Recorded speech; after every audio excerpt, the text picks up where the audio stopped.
Assalamualaikum warahmatullahi wabarakatuh. Kami dari kelompok 2 akan mempresentasikan hasil proyek kami untuk mata kuliah Sistem Pengendalian Manajemen dengan dosen pengampu Dimas Dharma Wangsa, SEMAK. Untuk proyek kami yaitu analisis sistem pengendalian manajemen pada PT Guna Nusa Era Mandiri Tbk. Dengan saya, Dwina Nindya Deniswara, dengan rekan-rekan saya. Saya Arzara Bilbila Valentina. Saya Abigail Paracita. Saya Melena Chandra. Dengan saya Carlo Herlambang.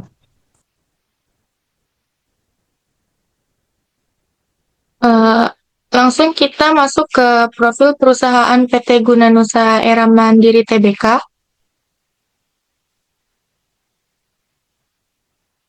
Yang berlatar belakang dalam menghadapi persaingan bisnis yang semakin ketat dan dinamis, perusahaan dituntut untuk mengelola sumber daya secara efektif dan efisien agar tujuan organisasi dapat tercapai. Sistem pengendalian manajemen berperan sebagai alat penting bagi manajemen dalam membantu proses pencernaan, pengadilan, serta evaluasi kinerja. Sehingga aktivitas perusahaan tetap berjalan sesuai dengan strategi yang telah ditetapkan. PT Guna Nusa Era Mandiri Tbk sebagai perusahaan manufaktur makanan ringan berbasis kacang-kacangan menghadapi berbagai tantangan, yaitu seperti fluktuasi harga bahan baku impor, tingginya tingkat persaingan pasar, serta resiko operasional dan keuangan. Kondisi tersebut menuntut penerapan sistem pengendalian manajemen yang efektif agar perusahaan mampu menjaga stabilitas operasional, meningkatkan kinerja, serta mendukung keberlanjutan bisnis dalam jangka yang panjang. Lalu ada tujuan penelitiannya. Yang pertama, menganalisis efektivitas sistem pengendalian manajemen pada PT Guna Nusa Era Mandiri Tbk dalam mendukung pencapaian tujuan perusahaan dalam keberlanjutan bisnis di industri makanan ringan berbasis kacang-kacangan di Indonesia. Yang kedua, mengidentifikasi penerapan komponen sistem pengendalian manajemen yang meliputi perencanaan strategis, pengukuran kinerja, dan mekanisme umpan balik pada PT Guna Nusa Era Mandiri Tbk. Lalu yang ketiga, menganalisis kekuatan dan kelemahan sistem pengendalian manajemen perusahaan dalam menghadapi tantangan operasional, seperti fluktuasi harga bahan baku impor dan persaingan pasar. Lalu ada ruang lingkup. Batasan ruang lingkup pada proyek ini mencakup yang pertama, objek penelitian, yaitu sistem pengendalian manajemen pada PT Guna Nusa Era Mandiri Tbk. Yang kedua, fokus analitis, yaitu kekuatan dan kelemahan SPM dalam menghadapi resiko operasional seperti fluktuasi bahan baku impor, efisiensi produksi, dan pengendalian anggaran. Lalu implementasi SPM pada divisi produksi dan keuangan perusahaan. Yang ketiga ada sumber data, yaitu wawancara dengan narasumber dari divisi finance dan accounting PT Guna Nusa Era Mandiri Tbk, dan web perusahaan Guna Nusa Era Mandiri Tbk. Next.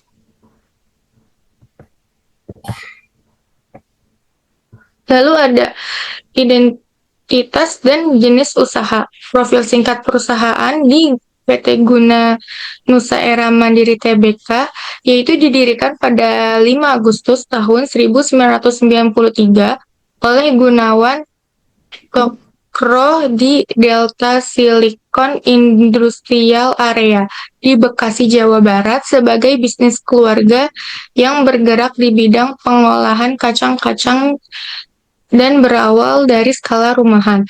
Pada tahapan awal, perusahaan memproduksi kacang tanah berkualitas di pabrik seluas 1.000 meter persegi dengan kapasitas 20 ton per bulan.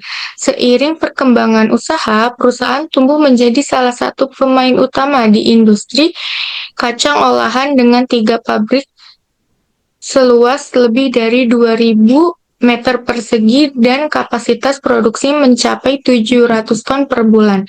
Pada tahun 2024, perusahaan resmi melantik di Bursa Efek Indonesia atau BEI melalui initial public offering.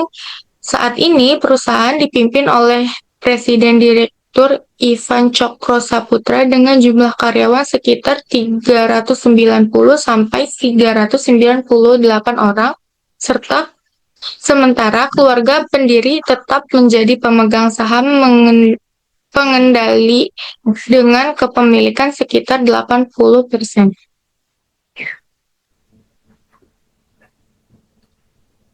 Next.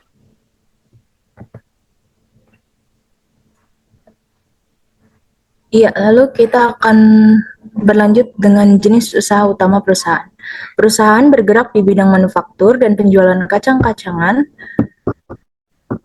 yang terbagi dalam dua divisi strategis, yaitu yang pertama adalah nut ingredients dan juga nut snack. Pada nut ingredients, memasok bahan baku kacang-kacangan seperti kacang tanah, mete, almond, hazelnut, dan walnut untuk industri makanan dan minuman, serta sektor horeca.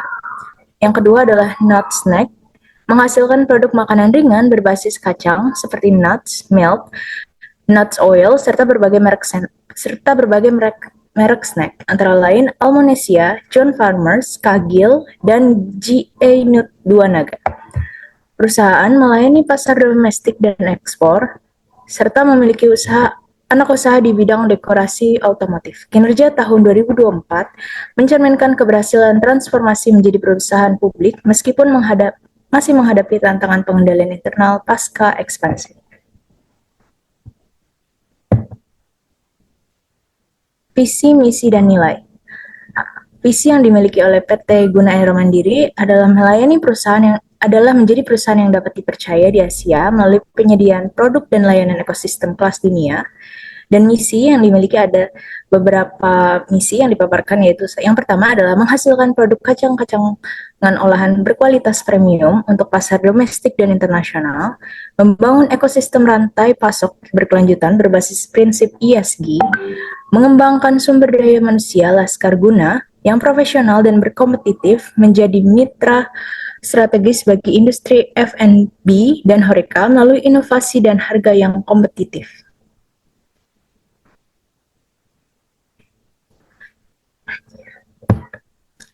Visi, misi, dan nilai. Nilai, PT Guna Nusantara Mandiri memiliki beberapa nilai yang diambil dari nama perusahaan itu sendiri, yaitu Guna, yang mencerminkan budaya kerja dan prinsip perilaku seluruh insan perusahaan.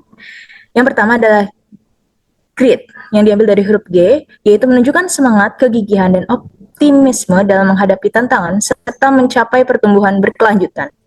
Yang kedua adalah Unity, yang diambil dari huruf U, menjunjung tinggi kolaborasi, rasa saling menghormati, dan keterbukaan dalam bekerja sama.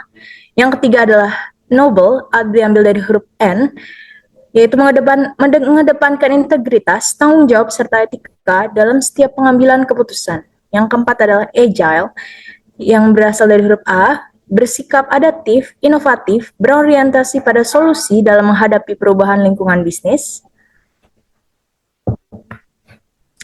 Lalu kita masuk kepada struktur organisasi dan tata kelola perusahaan.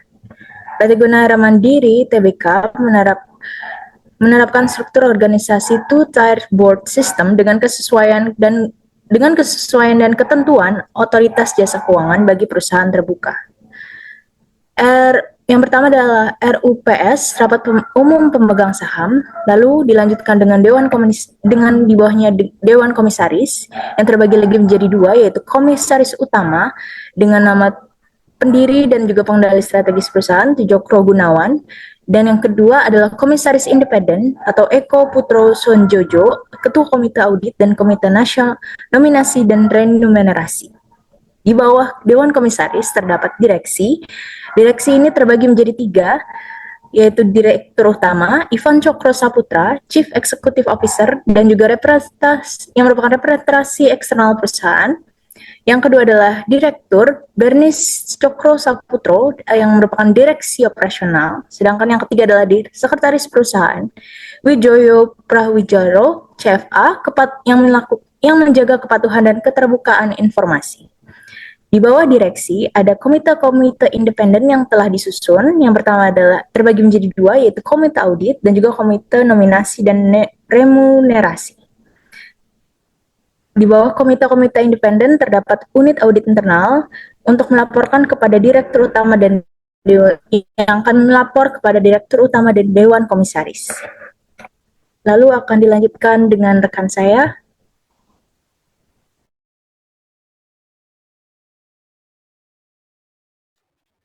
Selanjutnya kita akan beralih ke implementasi sistem pengendalian manajemen dan evaluasi kinerja.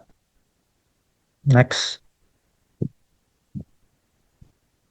Di sini ada infrastruktur pengawasan terbagi menjadi 4, yaitu yang pertama pengawasan struktural dilaksanakan melalui struktur organisasi hierarkis dengan mekanisme check and balance dari Dewan Komisaris hingga staf operasional untuk memastikan kejelasan pembagian tugas dan tanggung jawab. Yang kedua ada pengendalian berbasis teknologi informasi menggunakan sistem digital seperti Odoo, Microsoft, Accurate, serta sistem internal perusahaan untuk memantau aktivitas operasional secara real-time. Yang ketiga ada audit internal, dilakukan secara rutin dan melalui inspeksi mendadak di berbagai divisi, guna memastikan kepatuhan terhadap kebijakan, prosedur, dan pengendalian internal perusahaan. Yang keempat dan yang terakhir adalah audit eksternal, dilaksanakan oleh pihak independen dengan fokus pada aspek keuangan dan perpajakan untuk meningkatkan akuntabilitas dan kredibilitas laporan perusahaan. Kombinasi keempat bentuk pengawasan tersebut menciptakan pengendalian internal yang efektif, transparan, dan berkelanjutan. Next. Selanjutnya ada analisis integrasi tugas dan mitigasi risiko jabatan. Divisi Finance dan Accounting berada dalam satu struktur organisasi dengan fungsi yang berbeda. Namun di kantor cabang beberapa peran utama masih dirangkap oleh satu orang, sehingga beban tanggung jawab terkonsentrasi dan berpotensi menimbulkan risiko. Untuk memitigasi hal tersebut, perusahaan menerapkan berbagai pengendalian seperti persetujuan berlapis pada setiap transaksi, pencatatan keuangan yang transparan, serta prosedur verifikasi yang ketat sebelum pemberian limit kredit.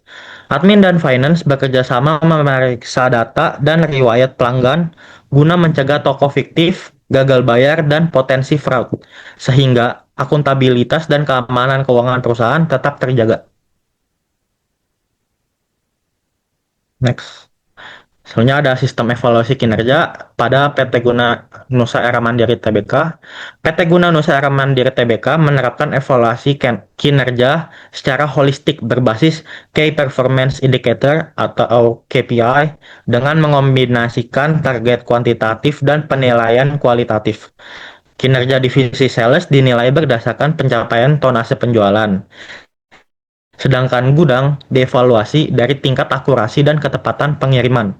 Penilaian tersebut dilengkapi dengan evaluasi tahunan serta penilaian oleh rekan kerja untuk menilai aspek perilaku seperti sikap emosi.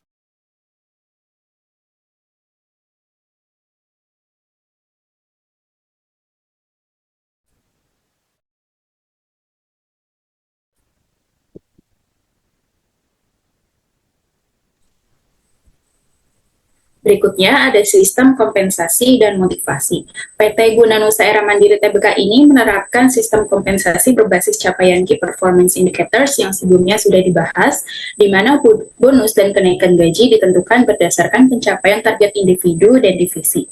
Sistem ini juga disertai dengan penerapan penalti yang tegas terhadap pelanggaran kedisiplinan, seperti tingkat ketidakhadiran yang berlebihan, yaitu melebihi 6 kali ketidakhadiran, yang secara otomatis akan menurunkan penilaian kinerja dan besaran kompensasinya. Selain insentif finansial, perusahaan juga menekankan motivasi kerja melalui penciptaan lingkungan kerja yang nyaman, hubungan interpersonal yang harmonis, serta budaya kerja yang suportif. Pendekatan ini bertujuan untuk mencegah persaingan yang tidak sehat menjaga kesehatan mental karyawan, serta mendorong produktivitas yang berkelanjutan berdasarkan kerjasama dan profesionalisme. Berikutnya ada strategi inovasi dan berkelanjutan. PT Guna Nusa Era Mandiri ini menerapkan strategi inovasi melalui pengembangan produk yang responsif terhadap tren pasarnya. Perencanaan inovasi dilakukan secara tahunan berdasarkan evaluasi kinerja dan permintaan konsumen. Misalnya seperti peluncuran varian produk selai baru.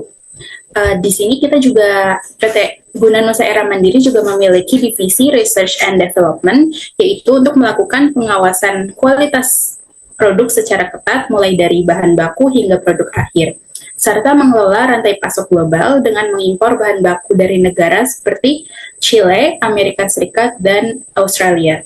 Strategi ini bertujuan untuk menjaga standar mutu produk sekaligus mengantisipasi risiko kelangkaan akibat faktor geopolitik maupun kondisi musiman.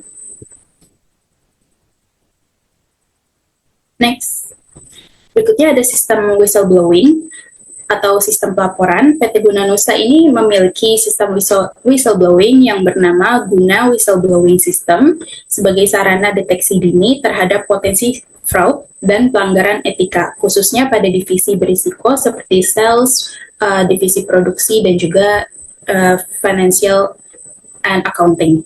Sistem ini menjamin kerahasiaan serta perlindungan bagi pelapor, disertai pemberian apresiasi atas laporan yang terbukti kebenarannya.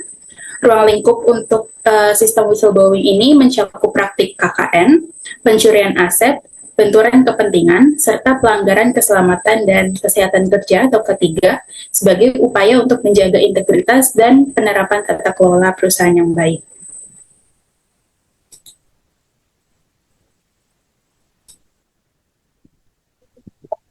Baik, selanjutnya kita akan bahas analisis kendala dalam pengendalian.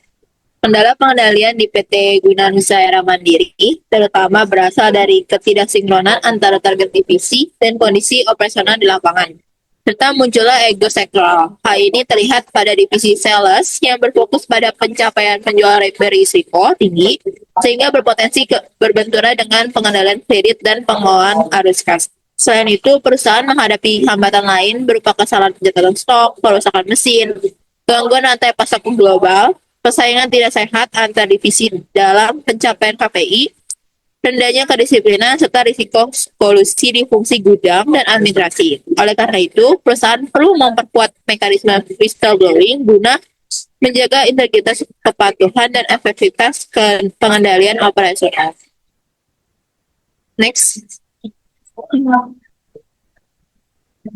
Kesimpulannya, PT Guna Nusa Era Mandiri Tbk telah menerapkan sistem pengendalian manajemen yang cukup efektif melalui pengawasan struktural, pemanfaatan teknologi informasi, audit internal dan eksternal, serta mekanisme whistleblowing. Sistem pengukuran kinerja berbasis KPI didukung oleh sistem kompensasi dan strategi inovasi berkelanjutan, mampu mendorong kinerja dan daya saing perusahaan.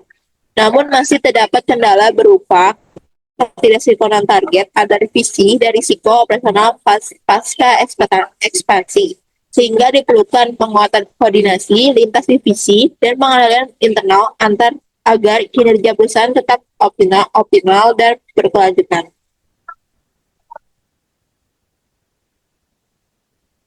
Sarannya, yang pertama itu penyelenggaraan KPI lintas divisi, yaitu menyingkronkan target KPI di divisi sales dengan batas creative finance melalui rapat koordinasi bulanan lintas divisi. Yang kedua, optimalisasi whistleblowing system melalui sosialisasi guna whistleblowing system melalui pelatihan wajib setiap 3 bulan, menambah kanal pelaporan anonim berbasis aplikasi mobile, serta memastikan mekanisme pemberian apresiasi tidak menimbulkan konflik internal baru.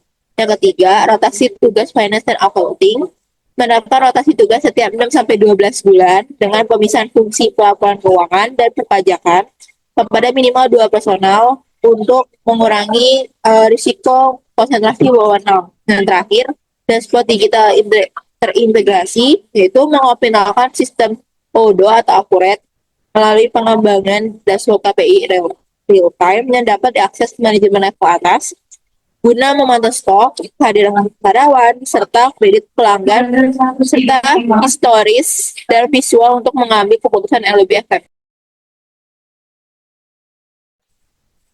Baik, berikutnya ini ada dokumentasi dari kelompok 2 bersama Ibu Merlin sebagai narasumber kami dari PT Guna Nusa Era Mandiri yang bekerja di bagian Finance and Accounting. Sekian, itu saja presentasi dari kami. Kurang lebihnya mohon maaf. Wassalamualaikum warahmatullahi wabarakatuh.